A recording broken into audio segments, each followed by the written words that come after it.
Hello friends, welcome back. It is time for a brand new campaign and we're going to revisit a campaign that probably very few people are going to watch. We're playing Aeon Trespass Odyssey and we're playing Cycle 4. Those people that have followed Aeon Trespass Odyssey in Cycles 2 and 3, which I did a playthrough of, would know that it is a very story-driven game. And for people that will be going to play their own copy of this, it's very unlikely that they'll want to have those story moments spoiled. So unfortunately, we're probably not going to have many people following along on the journey, but I'm still excited to play, and I think it's a fantastic game that doesn't get enough press, probably because of the complexity. I think this is the most complex game in my collection, and I am guaranteed to make some mistakes. And so if I do make mistakes, feel free to shout them out in the comments. I'm sure it will happen, and that's a-okay. My objective here is to have fun. We're not actively trying to play incorrectly, of course. We are just trying to do our best, but things will go wrong. So we've updated a few little things. Let's just nip over and have a look at some of the angles that we've got. We've got some survivors here, and unfortunately, because I've got the game as early as I have, there is no scribe available. So we are running the app, which is created by Into the Unknown Studio, and it's actually quite a good app. Probably, I would use this. Well, I did use this before Scribe updated, so and that's what I'm doing. So, recommend the app. It works fine, and it's going to have some new stuff added soon too, which is audio, which I won't be using. We have our dice tray, as always, where you can see the dice being rolled over here. Tremendous. Great way to start Deno, just a cheeky crit. People that have been watching for a long time would know that is par for the course, and so there we go. Over here we have our showdown map, and this is one of the monsters we'll be facing in this particular campaign. This is the Babelian Lunacy. I have glued him together, so he's quite tall. We also have the Midas Score, and the Demi-Djinn and the Dahaka as well. So all ready to go, as always, on this channel, everything fully painted, because I am actually a painter, not just a gamer. And of course we have our section over here where we're going to find out all the rules of all of the creatures that we may or may not be facing, the monster area. And we'll also do some other things in this space, which will be where we do our exploration and stuff. And finally, the last piece of the puzzle. And it took me a while to figure this out, but here you go. You can see this now over here. That's right, it's our map. We're going to be exploring the wonderful world of Persia using a map where I've blue tacked everything down using the luxury tiles. Luxury tiles 11 out of 10, by the way. Recommend them highly if you're ever looking to buy the game. So I've started this playthrough, I've started a version of this playthrough just to familiarise myself with some of the rules. So I've played through all of story card 1. I've reset now, ready to play on camera. So we are going to have some stuff that I've done before, and hopefully we'll reach a point where we'll get some stuff that I haven't seen before. And so we're going to start. We'll just see if people are interested in the in reading for themselves. But we are starting with the Gardens of Infinite Growth main story, which is right here. Actually, let's just go through a quick state of the Argo. State of the Argo. So we're obviously on timeline 0, no problems. We have no evolution of the Dahaka or the thing. We currently have 5 hull, 6 crew, 0 fate, 60 Argo knowledge, 4 Argo abilities. We have nothing in our cargo hold. This is a carryover from an existing campaign, and so I have got things filled out in my choice matrix, which maybe will come into play and maybe won't. We have 10 Titans, which is not a lot. But we have some good ones in there, and we'll be hopefully using some of those in our first showdown. And let's talk about our 4 Argonauts. We have 3 new ones and then Cersei Guard. So when starting this cycle 4, you create 4 new Argonauts, and that's because the Argonauts that you were using in the end of cycle 3, assuming you were successful in the end of cycle 3, are unavailable for reasons that shall remain unspoken about on here. And so I've created 4 new, and we have taken Nemos cards from the Nemos Vault, and we have, I'll go over to this page actually, yep. So we have Death Precedes, which is from cycle 2, Cast Off from cycle 2, Disgraceful Parent, which is from cycle 3, and Family Feud, which is from cycle 1.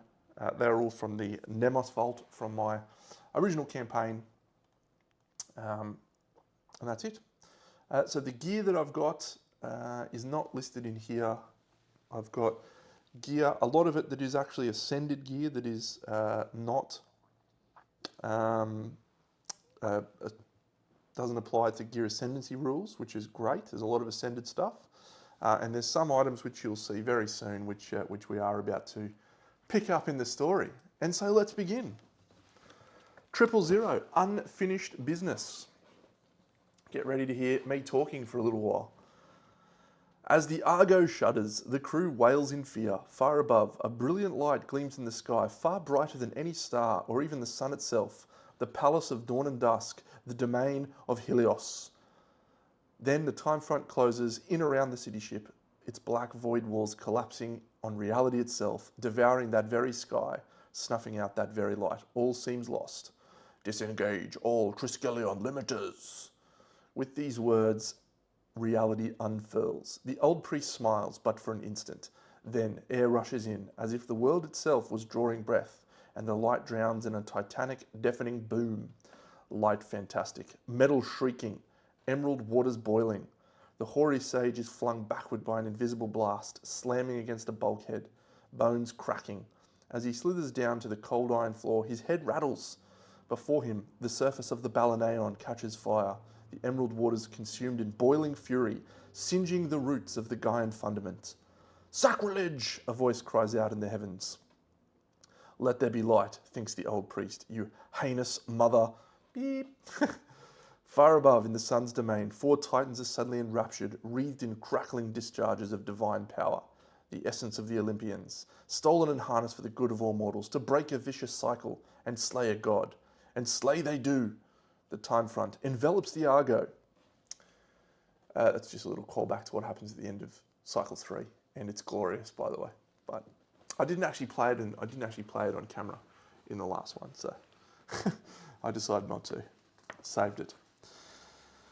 Hear me, Poseidon, dark-tressed earthbearer. If I am your son, if you say you are my father, let Odysseus, sacker of cities and son of Laertes, never reach his home on Ithaca.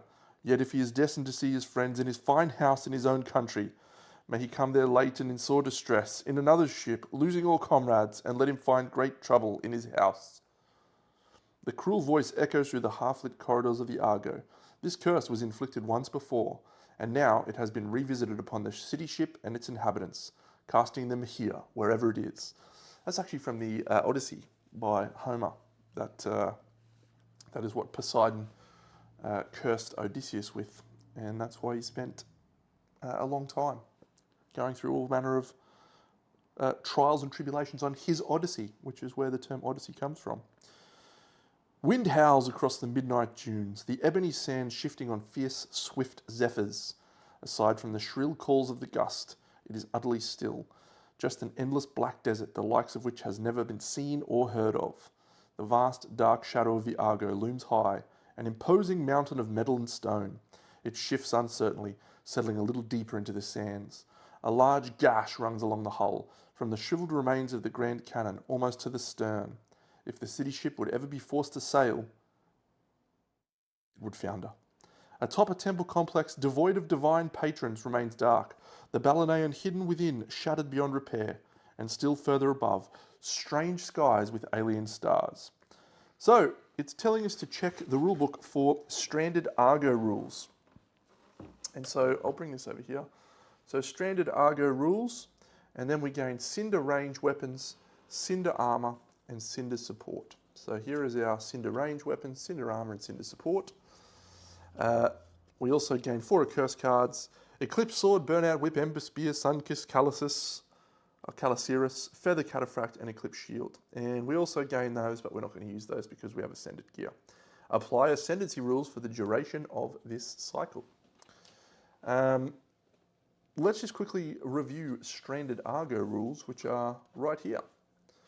The Argo shifts uncertainly, settling a little deeper into the sands. A large gash runs along the hull from the shriveled remains of the Grand Cannon to the stern. If the city ship would ever be forced to sail, it would sink. The junction Balaneon, where dreams of power were dreamed of since you left Kefalonia, is gone, burned to cinder. The 13th Muse, the cannon that pierced the sky.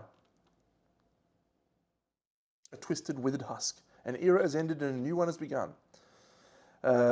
So, we disable the Grand Muse, we disable Time Skip, Time Dilation, and Arrow Barrage, and we return them to the box.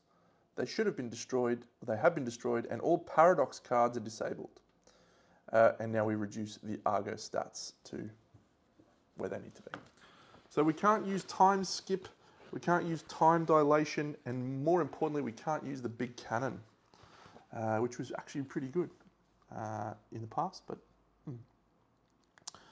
The old priest stands at the city ship's prow, beneath the figurehead of Atlas Worldcarer, and squints. On the horizon, a distant landmark stands out from the infinite wastes. It seems tiny, but for it to be seen at this distance, it must be enormous. Massive, unthinkably so, a tower, immensely tall, overlooking the desert, and clawing its way far up into the heavens. And there, beyond the clouds and far beyond the eye's reach, a faint glow, like a powerful flame. The old priest feels it in his bones. Powerful, malevolent, all-seeing, and still growing. He turns from the tower to the closest deckhand. Unbury the mausoleum. Awaken 4. Tell them there is need. Take your Nemos Vault and create 4 new Argonauts. Once all game preparations are done, go to 13. We've already done that. Good work, Dino. You're amazing. It takes a few days for the Argonauts to get up to speed on the events that led the city ship here, and by then, the scouts sent into the desert return with news. The wasteland isn't so desolate and uninhabited as you previously assumed. Your arrival here has not gone unnoticed. The voice, melodic and surprisingly deep, belongs to an olive-skinned woman in a worn white calasiris. Has she slipped in with the scouts? You make an entrance. The Eternal Empire will descend on your ship like a pack of starving wolves, for its voracious greed knows no bounds, and this is a kingly prize indeed. Beware, the High Roller comes. Who? But the woman is gone, as if she was never there, and in her place, an opulent entourage spills out onto the Argo's deck. Yes, that is the word, for their entrance seems as natural as it is unstoppable. A deluge of riches. Marvellous, simply marvellous. A man emerges from between enormous fans made of peacock feathers and held by a legion of servants. Ornately garbed in gold and scarlet, bejeweled chains drape from his neck. Black gloves grace his short fingers, while a cowl of embroidered silk encircles a round, almost childlike face, eccentric but flawless, like a porcelain mask. A kindly face, with deep, piercing eyes of emerald. I must possess you, he whispers cheerfully, theatrically, taking you by surprise. Not a great opener, one of you retorts with a mocking smile. We don't take kindly to threats. No threats, just lucrative opportunities. I am Midas, a lowly citizen of the Eternal Empire. Midas of the curse, the word of which has spread far beyond Persia, reaching even the shattered lands of Hellas. The face of the man breaks into a painful sorrow. Slandered so. It is true, I amassed a grand wealth, but these tired hands, he raises them for all to see, are not gilded, but ambrosia burned. For I rose from the pit of poverty by the straps of my sandals, a self-made man. This kind of accomplishment draws envy and scorn. He looks across the scarred hull of the Argo, a fate which you know all too well. Argonauts, you struggle so vainly and nobly against foes bigger and older and worthier than you. The profane and the divine.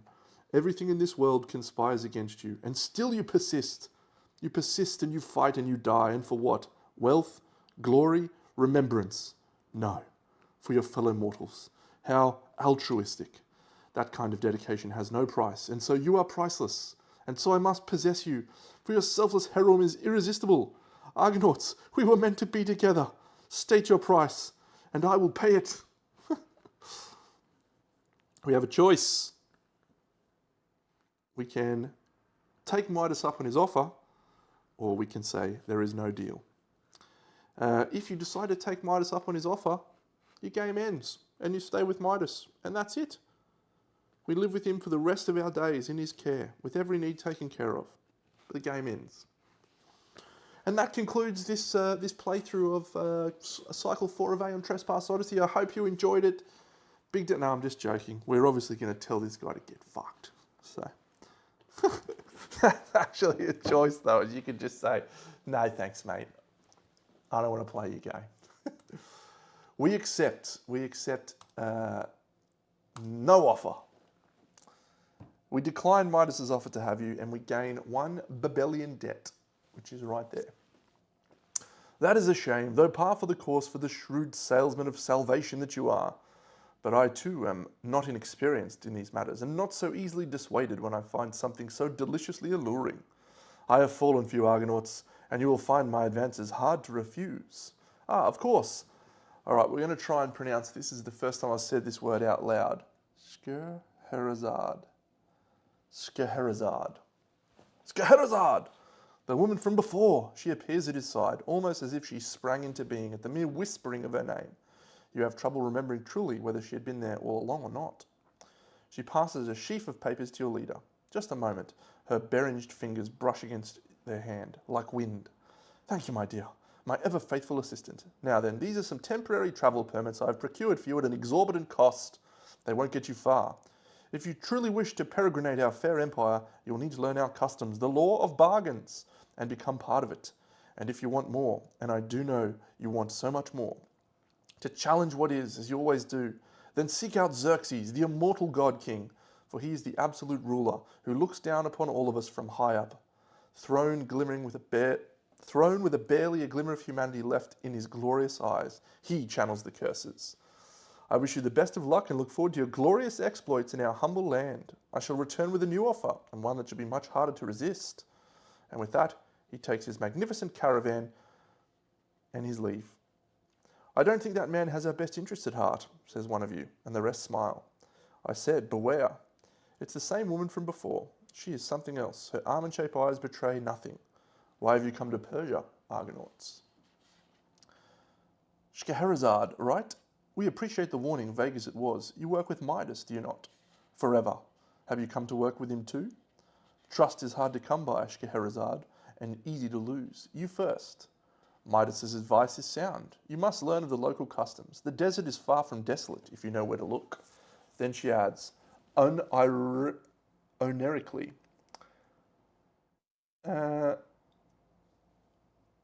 So we can either meet with the scavengers, the cloud thieves, we can meet with the wasters, or we can meet with the army of Aristotelians.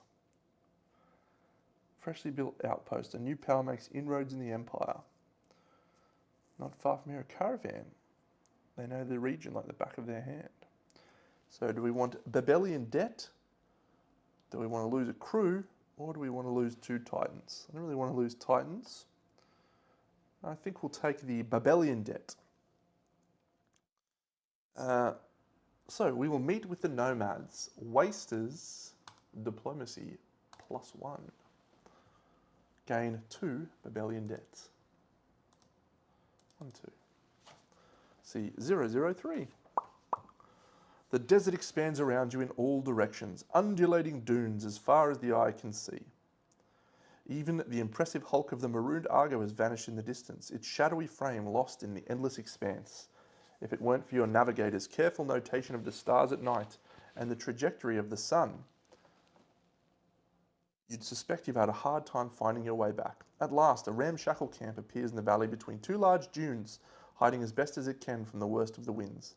Its residents are a mixed lot, many of Persian descent, but more than a few people with the blood of Hellas mixed among them in the crowd. A diaspora of people from all walks of life thrown together by circumstance. They call them the Wasters, and I still do not know if it is out of pity or contempt. They chase a dream of an easy life while not putting in the effort to make it so. One of these Wasters approaches you, a woman with deeply worn features by the name of Faruka. Come to pick the bones after your friends? I'm sorry, they've already taken most of what we had access to the nearby aquifer, but they always seem to want to squeeze more. Who, you ask? The cloud thieves, the merchants of the empire. Contracts of incredible length and detail with harsh penalties for non-compliance. And they drive a deprived towards it to rob us of access. We will deal with the Titan. Cloud thieves, -1 diplomacy. Those criminals. And we gain another Babelian debt, but we do gain a Titan. So the Titan that we will get is a Persian Dreamwalker. And we gain a Babelian debt. 4 already, hey? That's a good start. Faruka nods, not showing you the gratitude you were expecting, almost as if you announced your duty, not a favour. You survey the camp, noticing the death of young adults. Faruka follows your gaze. They're gone, signed up with the expeditionary force. Stupid dreamers. They think they can change how the world works. They'll get themselves killed. You prod her a bit, and she tells you of the Aristotelians, a political movement working towards an equal distribution of wealth across all people by any means. Their forces have already conquered and sacked several cities. Aristotelians, diplomacy, -1. That's unfortunate. 2 unfriendly people. You can't shake the feeling of defeatism that permeates the entire camp.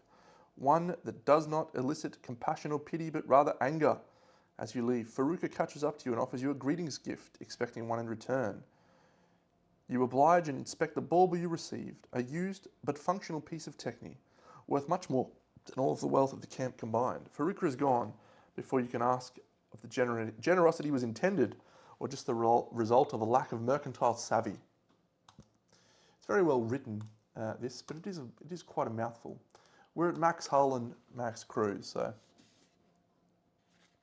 11. So we will go see 11. You look to the horizon, the sun lazily heading to the west, moving behind the ominous tower in the distance. What is that, Scheherazade? That is hubris, she said, her voice full of pain and contempt. A jar of evils dreamed up by Pandora, commissioned by Xerxes, paid for by the misery of the people. A folly that is consuming the empire. It grows each day, ever hungry.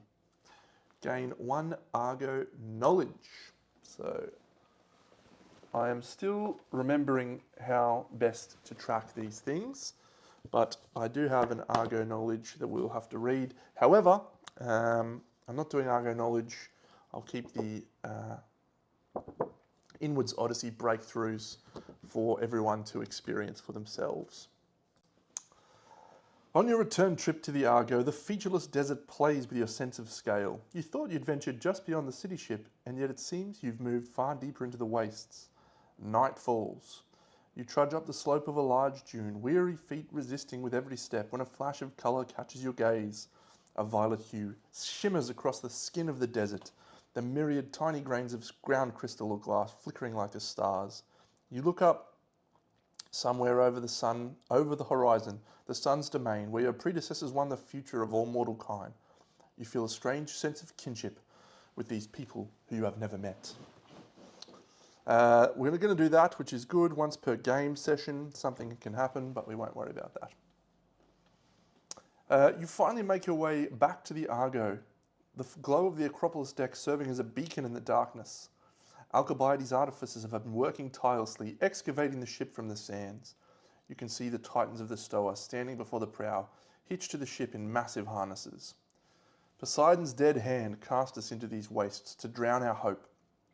A strangely agitated old priest says when you reach the Acropolis deck, our hope can swim, and we will sail these sands. Can the engines take it? The old priest nods to Alcibiades, who joins you. When the winds blow, things move far easily than they should. The grasp of natural laws has been weakened here. With the help of the Titans, the Argo will make it. As if to echo his words, the city ship shudders, shaking off loose sand and dirt. You look to the horizon, to the malevolent silhouette of the giant tower. Pandora's jar, Scheherazade called it. You look for the woman, but she is nowhere to be seen. A tower that holds all evil. It seems so far away, so unattainable. The least likely Argonaut gains the Seed of Paradise Nemos card. And here it is. So we will give that to... we will give that to Sun-Starved. We'll give that to Hypatia. Hypatia. You can't see what I'm doing, but I am adding this Nemos card. The Beggar, nope, Seed of Paradise. Cool. Then suddenly the tower is right there before you, just off the bow, its impossibly long shadow enveloping the Argo hull. Up close, it is unimaginably tall and massive, crooked and grotesque, porous and finished. Like a snake or sacrificial offering. Is that blood, gold, ambrosia?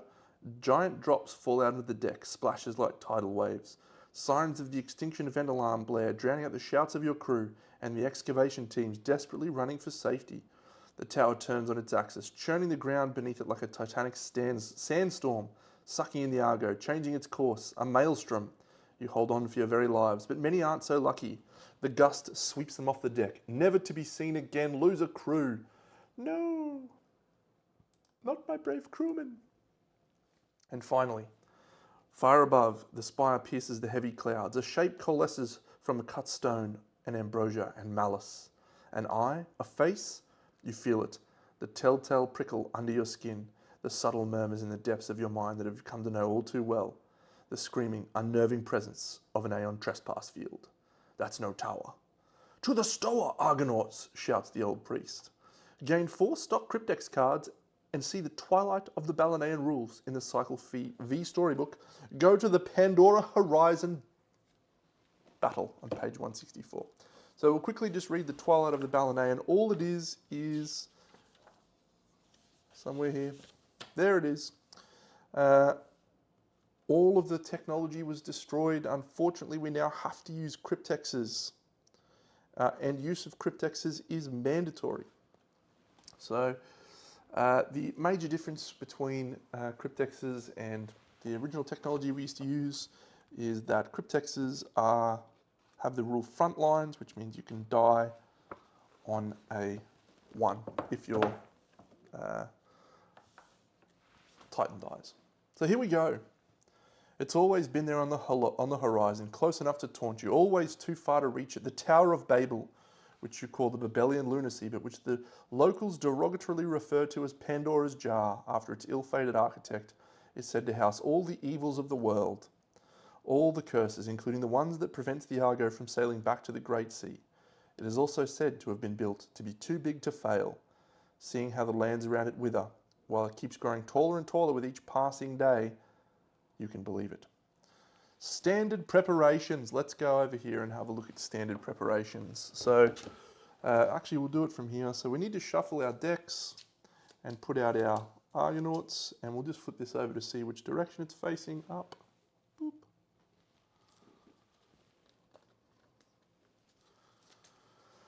So we're going to take 4 Argonauts and 4 Titans, as always.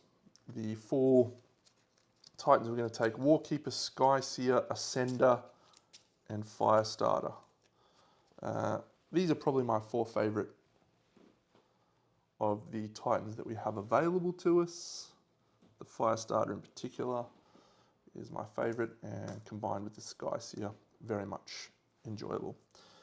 So Horizon's Edge, Ascended, Hermes Cape, Ascended, Repurposed Cryptek, Ascended, Icebreakers, Roll Breakers, Ascended, Sky Reach, Ascended, Spherical Armour, Ascended, the Cryptexes are Ascended.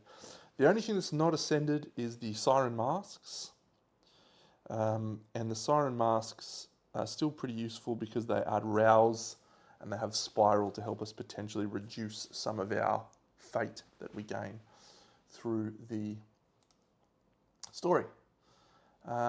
Speaking of primordial positioning, yep, should have done my champions first. So 1, there's 1 there, Deno, very good. There, yep, 1 there. Ascender there, Warkeeper there. Battle track. So let's mark the leftmost thing on the battle track for the Babelian Lunacy. We have one mark there.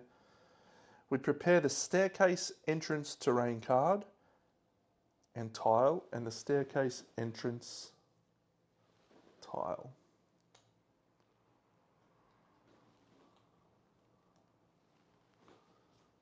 Okay. Let's see if I remembered to. There it is. Great. Good work, me.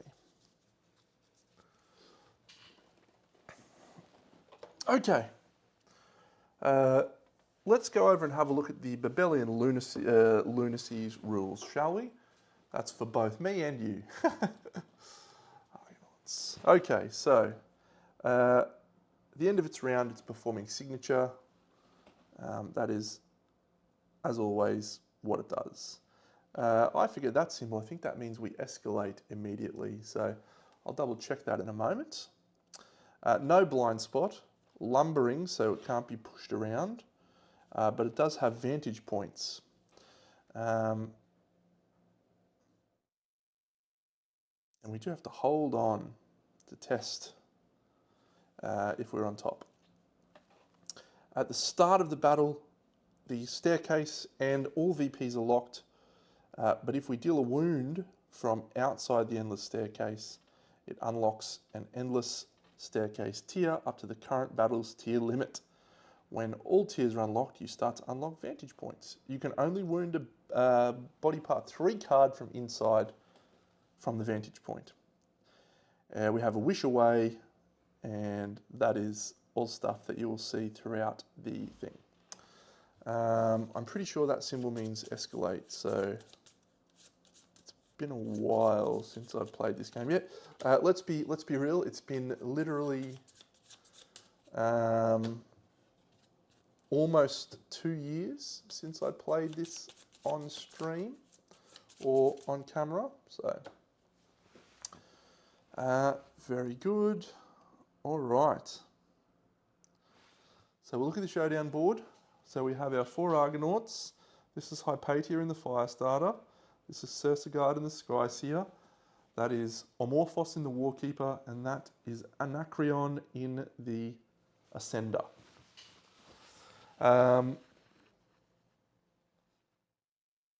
These are Irem Towers. You can climb up on them, which is cool. And you can also do something which is very fun, which won't happen until after this battle, using these Irem Towers and the Irem Cities. So we'll show how that works, hopefully. Hopefully we get through this battle a little bit later on.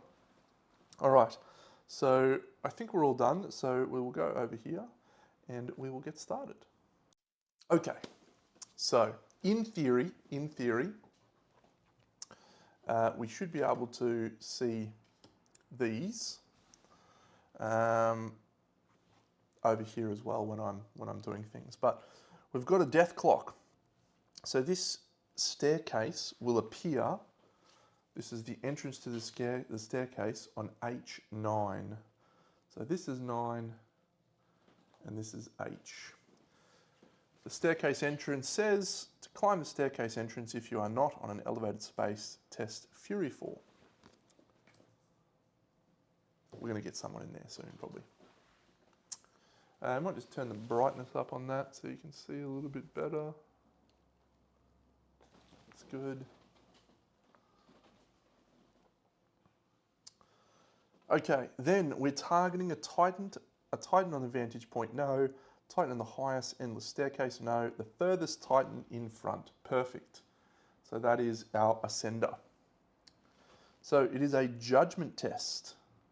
If we have 1 Midas token or 4 fate, we add an additional hit. It is 3 hits, but this symbol here is not a plus. It is a magical speckle, which means that it is a wish attack, which means you automatically fail your tests if you have, with a wish, you automatically suffer the maximum number of hits, unless you have wish armor, which we do. So the Ascender, Wish Armor. And so it costs us 2 fate, and we tap the Wish Armor to use, which we will tap the Wish Armor, and 2 fate for Anacreon to use. 1 more fate, there we go. So we're testing Courage or Wisdom. Wisdom will be our test, so we're at +1, which means we're rolling 3 dice on an 8+.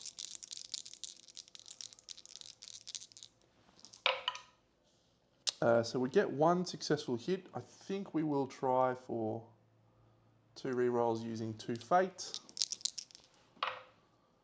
into nothing. So each hit gained 3 and -1. So we're going to gain 6 danger, but we have Wish Armor, a Spherical Armor, which we can use to block 1 of those. So we're gaining 5 danger. Boom. And 2 Midas. That's bad. So we'll put our 2 Midas out.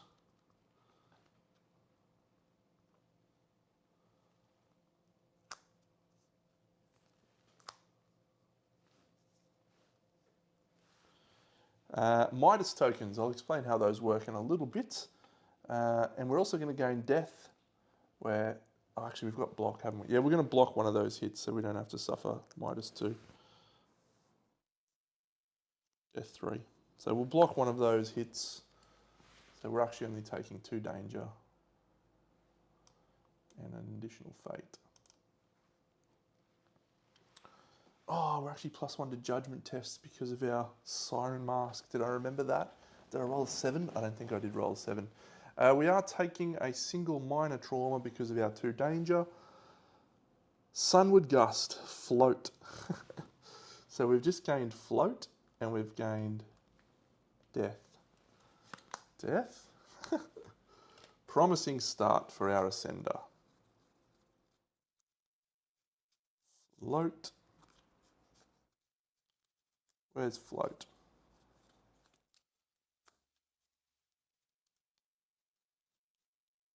There's Float.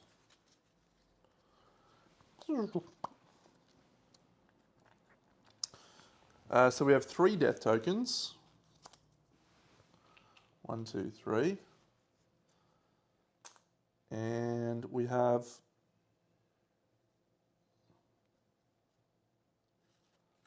Float Up. You cannot voluntarily attack or use actions or abilities unless stated otherwise. If this card is discarded by another effect, deflect. So he's just floating around. But he did survive 1, which means he gets that there. We actually are 1 less fate because we would not have needed to.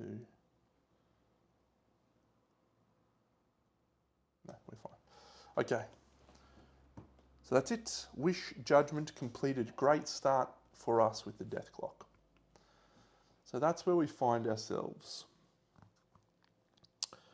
So we need to, first of all, did he move? No, it's just a judgment. So we need to enter the staircase. However, the staircase is not available yet because we have not done a wound. So every time you do a wound, you unlock the staircase. So first thing we need to do is unlock this endless staircase. This is where we enter the endless staircase, but we are going to start with our Skyseer. So the Skyseer is piloted by Guard. She's not actually a damage dealer, but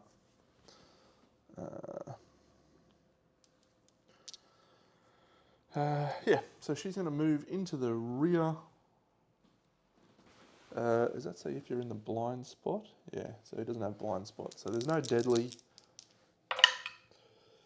4 and a 9. So the 9 is a hit. We raise our rage by 1. And we will spend a fate to re-roll our hit. So we're currently hitting on +2, which means we're hitting on eights. Nope. So, let's reveal our card. There it is. 7. The auric duct. -3 if we fail. Not a critical. We literally can't get 7, I don't think.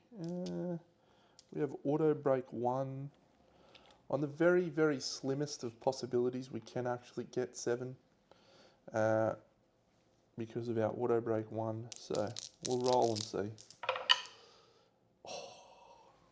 1, 2, 3, 4, 5. We don't have a power reroll, and so we fail, which means we suffer -3.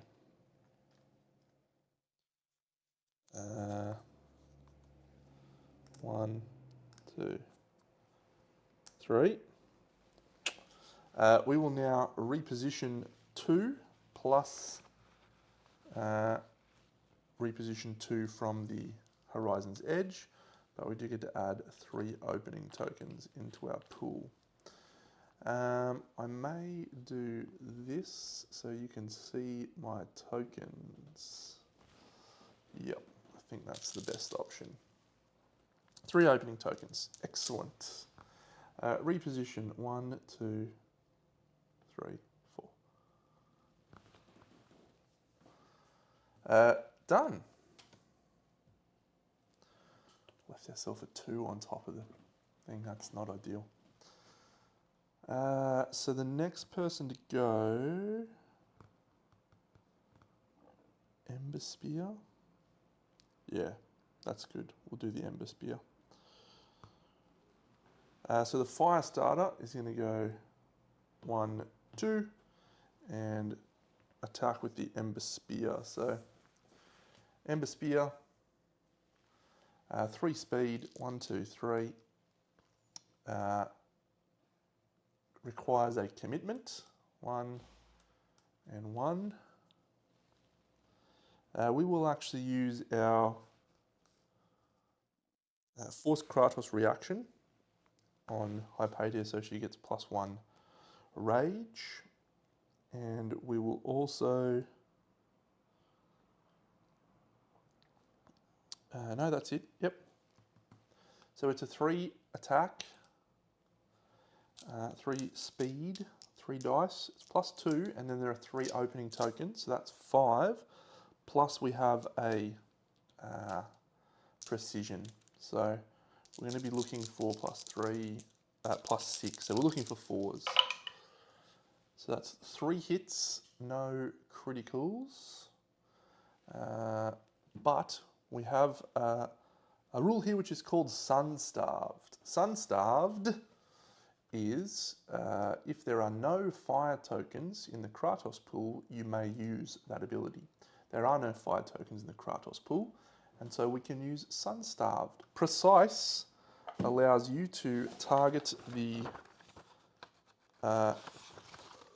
BP card that is in the deck before you may target the top card of the discard pile, which is good because we've drawn a BP2.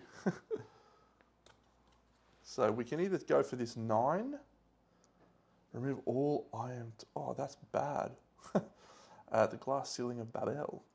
But we are instead going to go for this auric duct.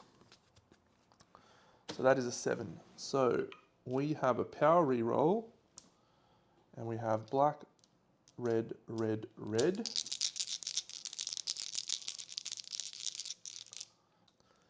We're going to use our family feud before we actually roll our thing. So we get a break token in there. We've got nothing else on our side. We've gained a rage. We don't have any other. Yeah, it's a challenge. 1, 2, 3, 4, 5, 6. Oh, has that got... 7. Great, we're over the line. Whew. Because our card comes with an innate 1. So 1, 2, 3, 4, 5, 6, 7, thanks to the break token. So gets us over the line. We do a wound, which means we suffer -1 And so we will put our Midas onto our Sky Reach. We do a wound, and so that unlocks the tower over on the board, unlocks the staircase. So we'll nip over to the board and have a look at that. So we can now enter the staircase and climb up to the top. However, we need to do another wound from outside before we unlock a vantage point. So we will add a rouse token. We will add a opening and a fire, and then we'll also add a fire, and then the spear adds fire 2 and opening 2. So that's a much healthier looking Kratos pull. Opening 2, and that required a commit, which I did. It's not cumbersome. Good weapon, actually. So that's Hypatia done and Circeguard done. We might as well just do Anacreon now, so he can't really do anything. Start of your turn, cannot move, attack, or use actions or abilities. If you gain this condition card, at the end of your next turn, flip this card. So we flipped it. Put your miniature in the normal position and discard this card. So we lose a death token and he stopped floating.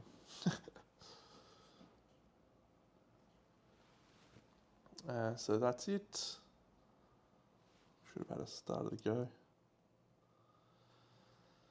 go. So this leaves our Warkeeper. So the Warkeeper is rocking this Burnout Whip. And it's got Auto Black 1. What do we got there in the Face Shield? Face Shield, High Danger, no. Yep. He'll just move 1, 2, 3, 4 to there. And he's going to punch on with the Burnout Whip.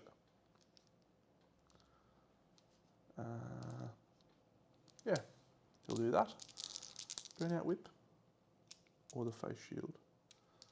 We're actually probably better off with the Face Shield, I think. Yeah, we'll go the Face Shield. So the Face Shield hits on a +1. He does not have a precision from... Show the Face Shield off. Boom. He does not have a precision bonus from his Cryptex.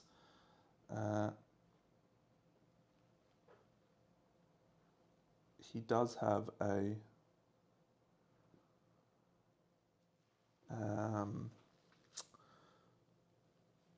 3 opening tokens in the pool, so he's hitting on a 6. 9, 8, 7, 6. So it's 50-50. Yep. So he'll attack. So 5 is a 6. Start about. Yep. Cool. Nope. So we'll spend a fate to reroll that one into a 6, which is a hit. Glorious. So we will reveal Radial Footing on a 9. I don't think we can get a 9, can we? I think we can. It's not a critical. We need to roll hot though. Hot shit. We're not danger 6, so we have 4 fire tokens in the pool though. So we need a 9. This little symbol is for use if you are inside the staircase, which we are not. Oh, we get to count ourselves as higher from the rouse token. That is awful. Well, that's good. 1, 2. These 2. We have a power reroll.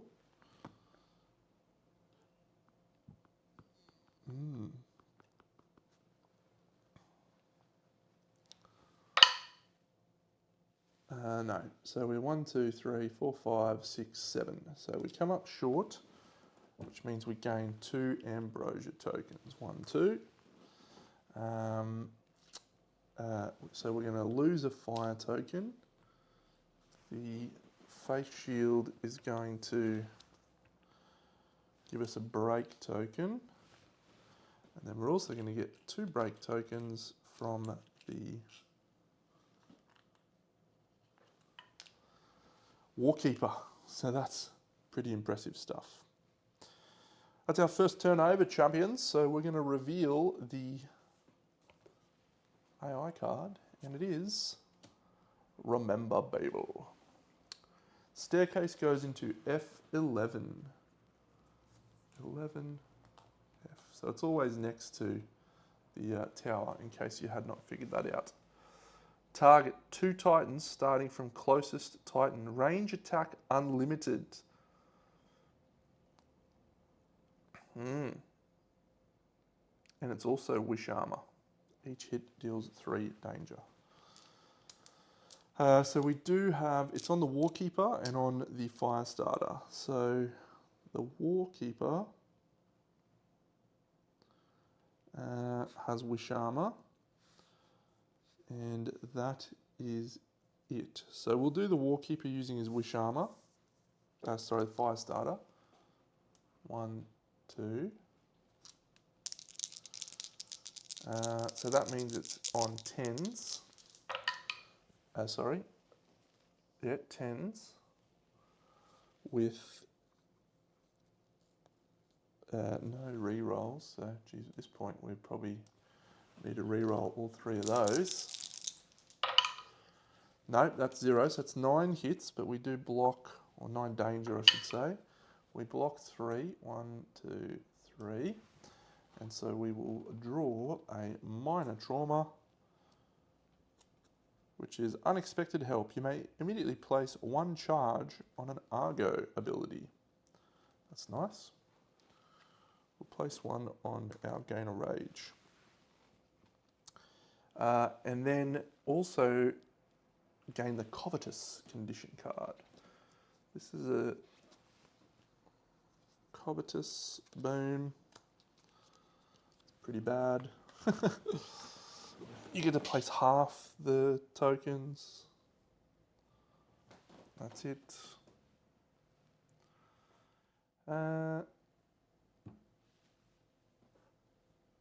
3 Iron Towers. 1, 2, 3. That's quite punishing, but not going to impact us too much. The Warkeeper cannot block any hits, cannot do anything about the hits. So is using its Feather Cataphract to block 1 danger to go to 8. It was actually 6, wasn't it? Should have been a grave trauma, a major trauma actually. So came the Wishagogue. It's all happening. It's all happening very early on after surviving a trauma, major or thingy. Go there. So 8. So that's a grave trauma for our Warkeeper. Fused Souls. All right, we're going to be fused with that Warkeeper if we survive. Oh, I didn't do the thing. The signature at the end of the round. It's okay. It rotates clockwise, and then it has an eclipse zone, and you can move away from that, hide behind the Irem Towers. So we have a chronosphere target system. So we're just going to use that and pretend that everything else happened exactly the same, because the Irem Towers are obstacles and obscuring. So now we're going to do that. The staircase doesn't move. It rotates clockwise, so it should be facing this way. Everyone in the eclipse zone, she's behind the Irem Tower, and so no one suffers any hits. And if you have 4 or more Midas tokens, you die, so we don't want our Skyseer to be hit by that. This is going to be a very important one, and we need it to be someone who is going to do a lot of damage. So I think we will do our Ascender. So the Ascender is now Going to lose another death token. Boom. Going to move here. If you voluntarily move or an attack, deflate. So we're no longer floating. We're going to exhaust 2 gear cards amongst Titans. So we're going to unexhaust these using our Argo ability. And we're going to swing with the Visage. So the Visage hits at +3. And he has a precision token as well, which means it hits at +4. We also have the option to place a Kratos, a fire token. Yeah, we'll do that. 6 is a hit. Do we want to spiral to remove... Oh, he gains a rage. We'll also give him another rage. So he's at 2 rage. Yep. Spiral, what are we hitting on? Is it worth spiraling into that and potentially missing? No, it's not. So that's a hit. So let's go and have a look over here. It's unfortunately 10. We're in big trouble. Gain 2 danger if we wound. 1, 2, 3, 4.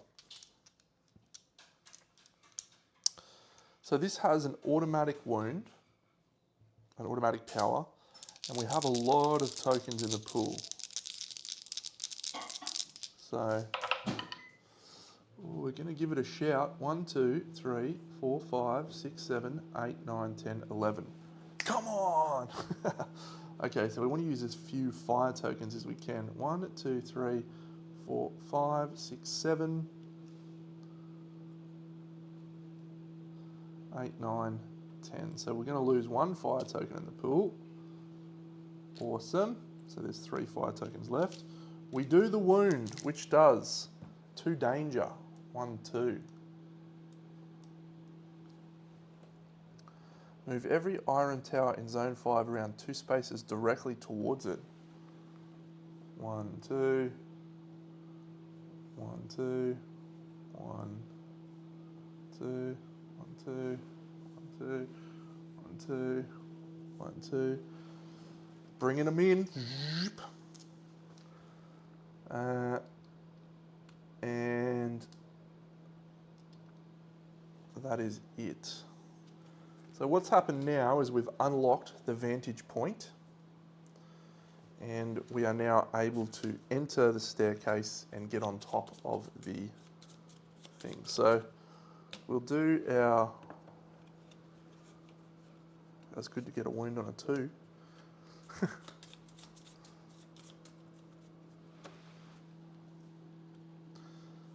Okay, so Ascender completed.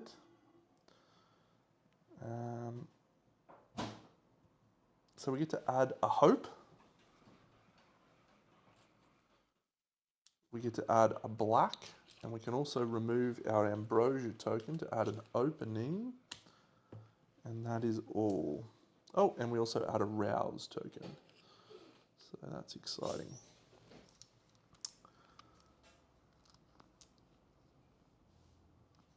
So let's go into the staircase. Let's walk into the staircase.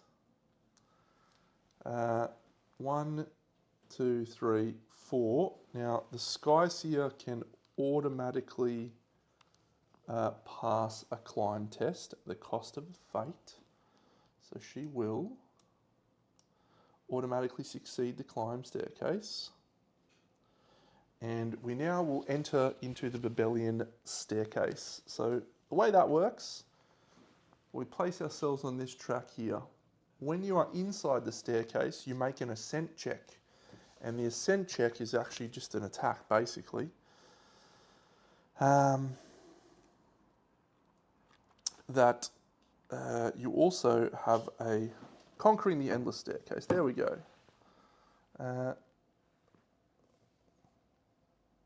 To move within the endless staircase. When you are in the end, enter. Great. So let's just have a look over here. So we choose to draw a card from the major trauma deck, and we look at the number. That is how many steps we will ascend. So we're going to do that first, and you can potentially add more. 5. Yep. So 5 is exactly what we want. So that is our target number. If we succeed in doing more power than 5 on our damage, we climb that many steps. And so draw the major trauma deck. This is the number of steps you must take. And after the power roll, note your total final power. Then after the attack is fully resolved, perform the ascent check. Yeah, good. So she is now going to perform an ascent check, and she is going to swing with her Horizon's Edge.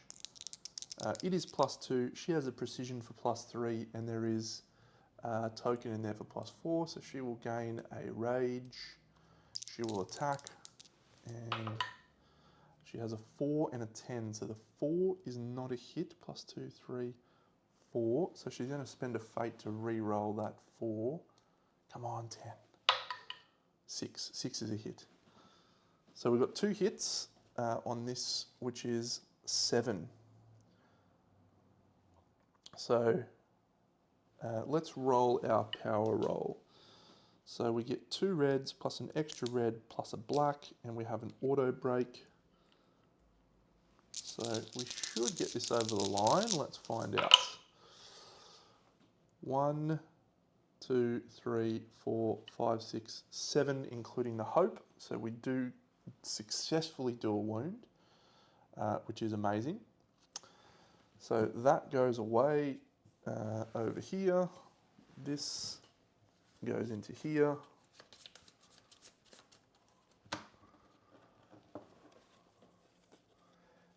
This goes away. This goes into here. Come on.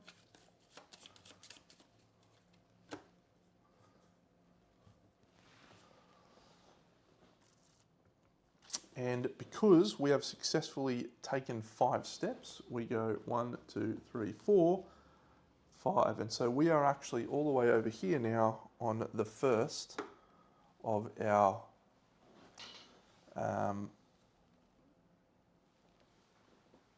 things on the top of the Babellian Lunacy. So we have one available, and if we read the ascent check rules again, because I'm very good at this game, and we just want to make sure we're right. So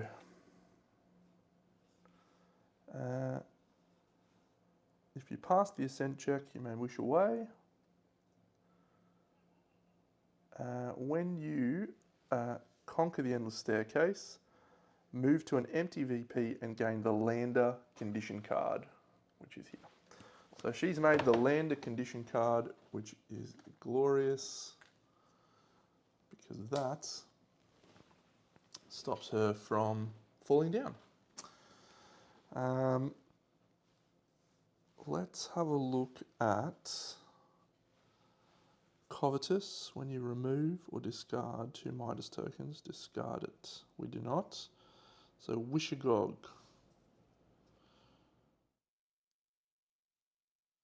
So do we want to try and get rid of Wishagog? That Warkeeper needed to be attacked as well with Covetous.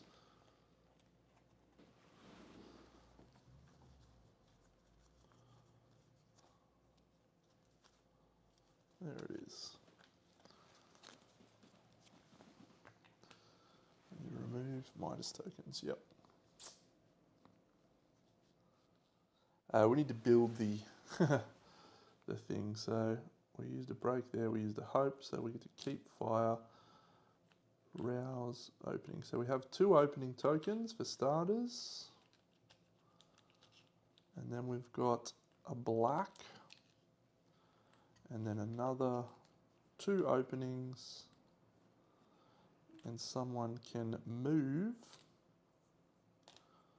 a space. Don't think we need to, so that's fine. Sun-starved.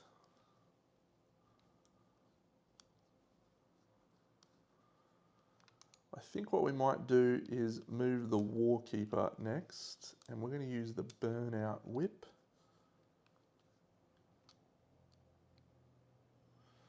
No. So he's going to go 1, and he's going to attempt to climb the staircase. It's a Fury check, which he passes. He climbs the staircase, and he's going to attempt to make an Ascent check now. And the card that he is looking for is 1. Are we happy with just 1 step? No, we'll go for a second step. And 4, which is a total of 5. He is going to attack with the Burnout Whip.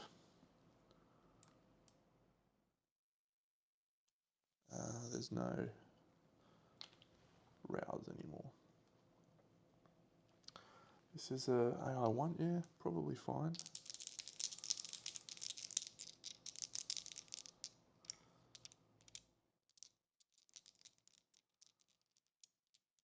He's danger 6. No, we'll actually go the face shield because he's danger 6. So in the box demo.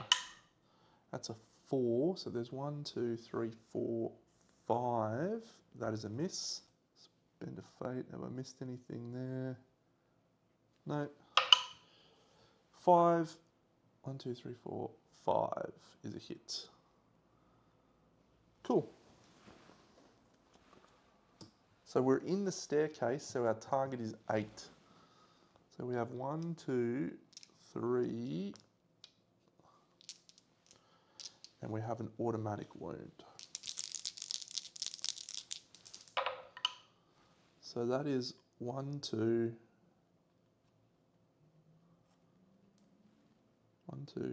1, 2, 3, 4, 5, 6.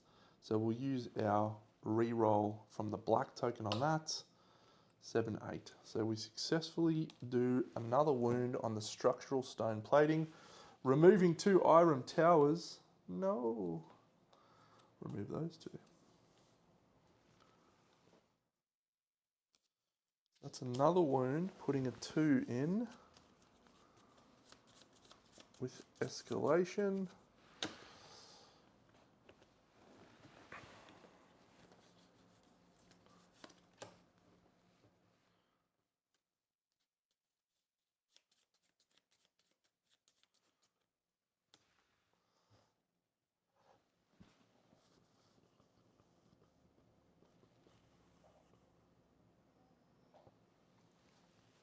So I'm going to use the Fatty Boomba to go 1, 2, 3, 4 and attempt to climb into the tower. Oh, so he did enough wounds to climb up on top of the lander. I don't think we've done 2. How many wounds have we done? So to open a vantage point, each wound you deal from outside. Yep. So he is going to, let me pause and read what happens. So we'll place ourselves on an adjacent Irem tower instead of going on top of the thing because we're unable to do so. So we successfully moved out. So those will go to the bottom of the deck. So now we're inside, or attempting to climb that staircase. Did I already do that roll with a Fury check? I succeed. And we are inside the staircase with our tremendous Fatty Boomba. And he is going to attempt to climb 6 spaces. Let's go. So with the Ember Spear, we need to build the thingy once again. Good work, Dano. All right, so we have break 1 plus 1, 2, 3 breaks plus an opening, and that is all. Cool. So the Ember Spear is hitting on 6s. So that's a hit and that's 2 misses. We will actually spend 2 fate to reroll that. And we're going to use our fate converter to lose 2 fate. 1, 2, and gain a danger.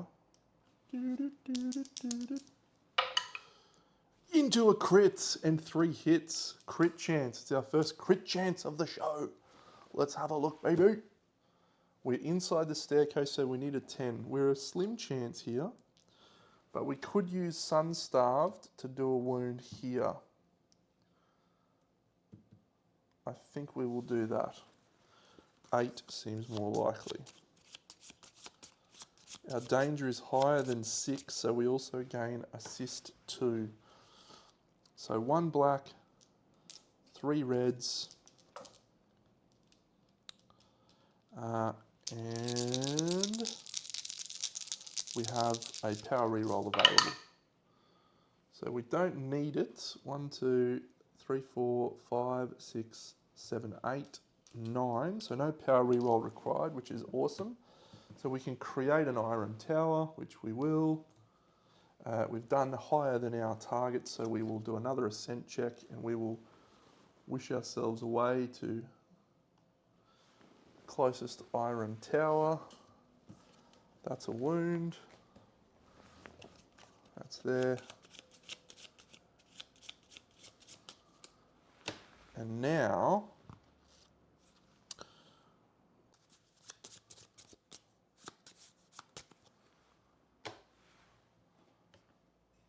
all right, next round,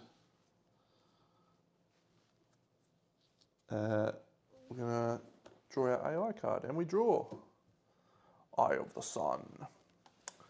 The closest Titan is either the Ascender or the Firestarter. So we'll do the Ascender. No, it has to be the Firestarter because they're priority target, because they have 3 rage.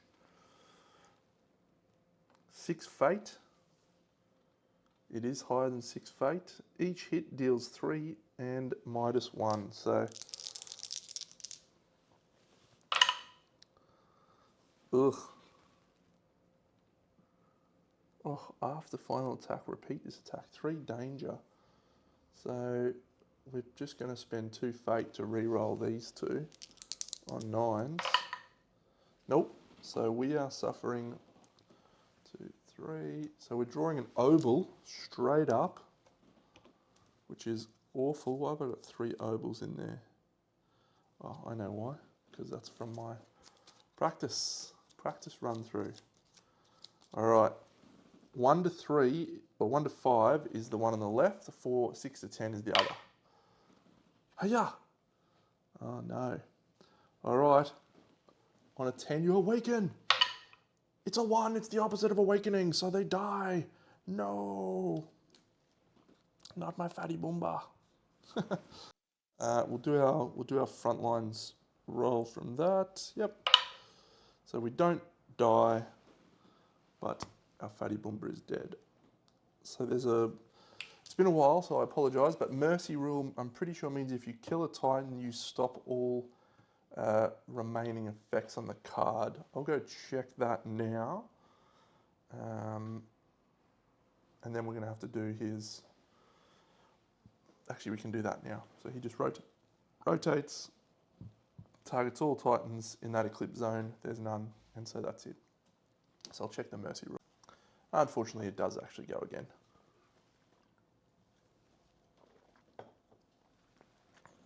It's rotating towards the Ascender.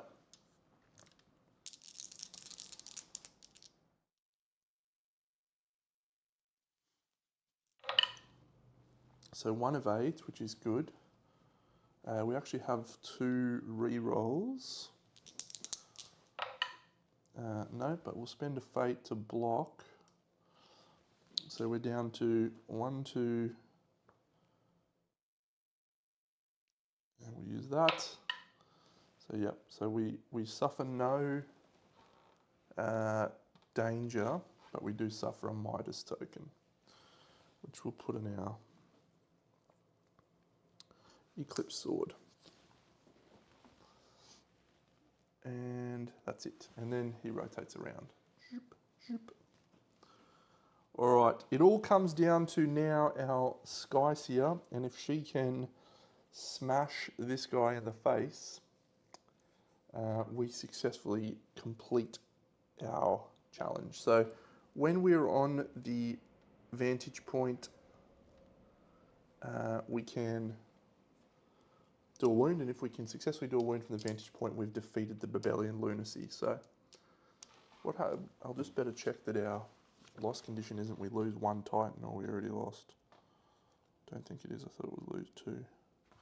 Pandora Horizon, 2 Titans die. Cool. All right, Skyseer's up on top. Gonna swing Cersei Guard. Don't have anything there that we can do. We can't give her that.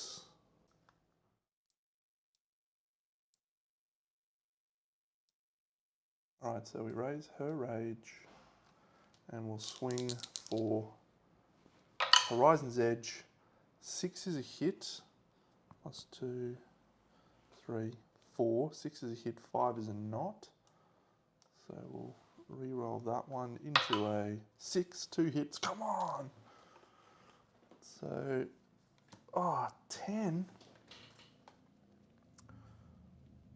We can possibly do it. Auto break. 1, 2, 3, 4.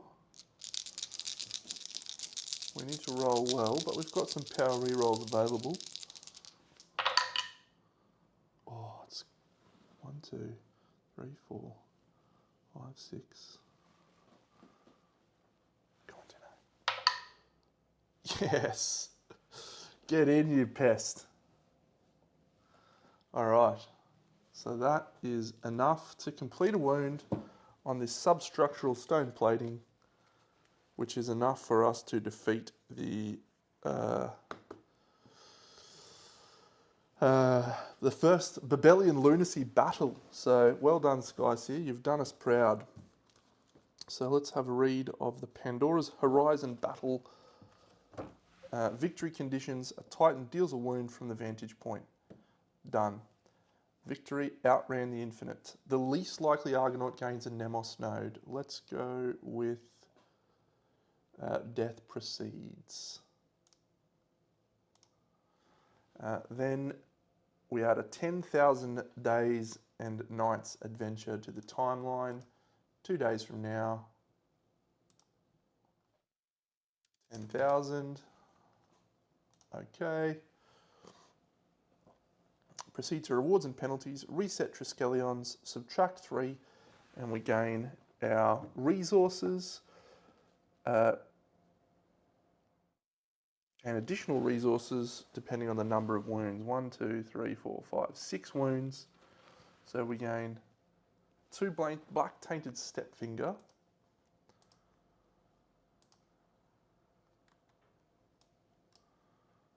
One, 2, and a Midas score or Demigin specific resource. Plus 2, 3. So we got one of those, one of those, one of those.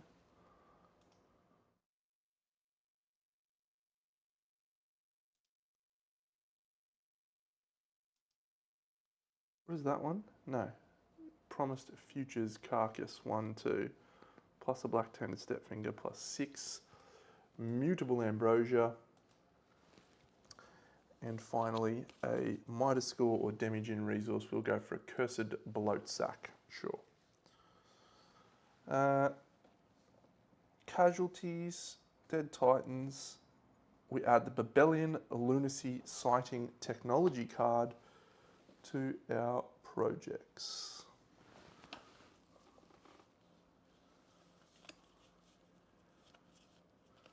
There it is. So that goes into our projects deck.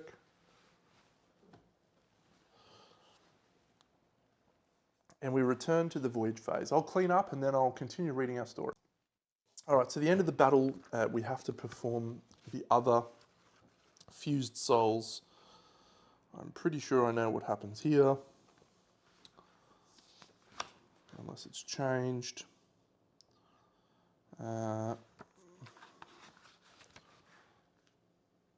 It must be in the Cycle 1 storybook.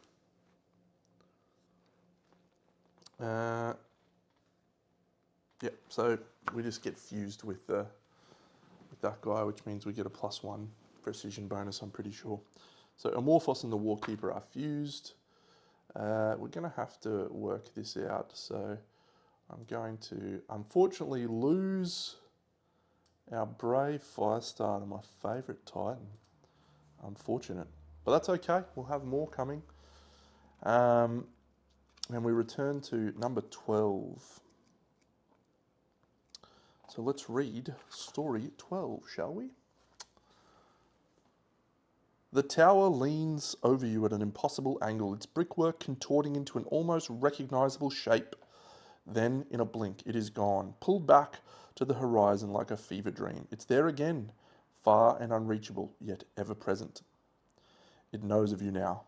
You remain on high alert for the next few hours as the extraction crews, now rescue teams, look for survivors in the surrounding wastes. The question on everyone's lips, did we repel it? Cursors rarely kill their victims fast, said the old priest with a look of someone who knows this from experience. We're meant to suffer. You are. Scheherazade, coming and going as she pleases, like a ghost or mirage, her almond-shaped eyes betray nothing. In the land thrice cursed, we all are. Now I know you can be trusted. Can we trust you, though? The party leader retorts. Scheherazade turns away, hiding her face. The crops have withered and the rivers have run dry, yet the empire still squeezes its citizens and grows more opulent by the day. It will squeeze you too. She looks to the tower on the horizon. Pandora built it. It houses all the evils, all the curses. Once it's finished, we're done. If we need to topple that thing to free ourselves, we shall. Many aspired to do so, says Scheherazade.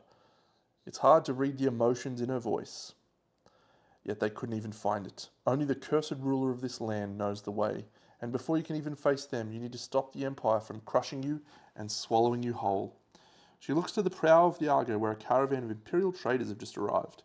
How fortunate, you think. They bring much-needed supplies, and yet all they ask in return is everything. The siege of your ship has already begun. Beyond the law of bargains, there is only death. We will find it. Then maybe the growth can stop.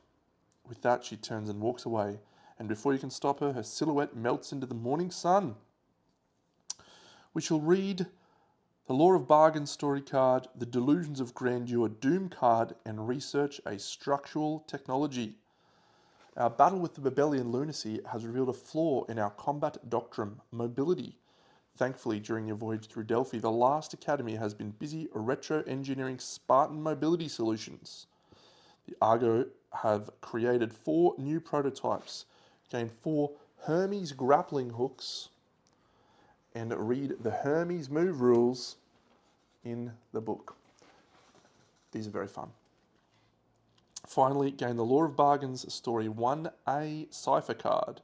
You don't need to do anything with it, then proceed to the end step of the voyage phase.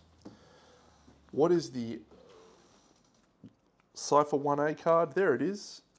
It's a whole lot of little text that I can't decipher, and it gives us just one of the, one assumes, 26 letters required in the alphabet to solve said cipher. You probably won't need them all, but... Alright, grappling hooks, Hermes movement. Let's just quickly go over to the showdown board and demonstrate what a Hermes move is, because, as I said, it's fun. So, if you have an Irem tower here, and you have a Titan on this Irem tower, a Hermes move uses a normal move in replacements, and it allows you to leap from one tower to another tower that is either in the same row or in one of the adjacent rows, irrespective of how far. If you had a Hermes move too, you could then turn, or potentially continue in the same direction, and leap to a second one. And what happens, it looks as though in some of the later battles, is you will need to leap from tower to tower to be able to fight, because everything else is a chasm. So that's going to be very interesting. We shall see. Great. So we research a structural technology. Our current structural options are Curse Exchange, Law Mora, and Superior Titan Breeding. This one allows us to gain one of these guys. We don't need to do that. This one allows us to lose Babelian lunacy, Babelian debt. So we are going to do that. So we are going to gain backroom deals. That will add the following cards to our deck. Plutocratic Agents, Plutocratic Diplomacy, Merchants of the Waste, and Sandstorm Navigation. Those are all added to our, I forget what the name of these things are. We have a few existing saves, including our Hope Logic, which we'll definitely utilise. This one will add to that and give us the ability to clear some Babelian debt. Let's go over to the timeline, mark off our first day, and we can continue onwards. Let's go read those story cards. Here.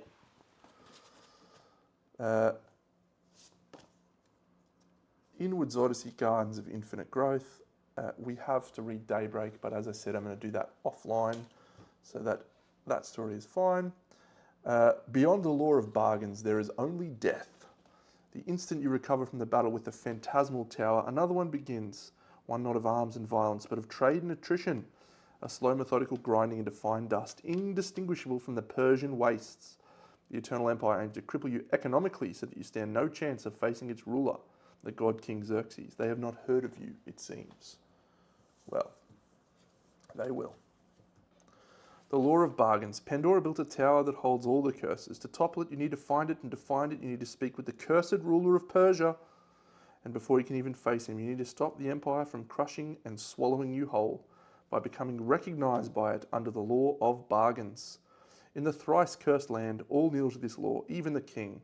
As the Argo sails deeper through the sands, you know you need to familiarize yourself with its rulers too, not to kneel but to bend. Use it against them and buy yourselves time to search for Xerxes. Create the Cycle 4 exploration deck. We've done so. Randomly choose a map card, which we've done. And we have two rules. As long as you're on story 1A, we are going to add a random cursed trait to every timeline battle. Doesn't that sound fun? Yes, Deno, it does sound fun. Tremendous. The next thing that it's going to do, we have the option to take progress and put them onto our bad card and buy a good piece of gear, which is called a wished gear, which potentially has some negatives. We need to get 5 tokens on this card to succeed, 5 progress, and so we shall do so. There is our exploration deck, and over here we have randomly selected this location. This is not the entire map, there is actually another row on top of it. But yeah, so we're going to go on our first day, but we're going to do that in the next, maybe we'll put it over here actually, that might be better because I can see it better then. That will be in our next episode, friends. I hope you've enjoyed this wonderful time getting back into Aeon Trespass Odyssey. I know I have. It's been glorious. We are going to hopefully play our way through this cycle and unveil more of the stories before we move into the final cycle, Cycle 5. But I hope you'll join me. I'll catch you on the next episode. Big Dano out.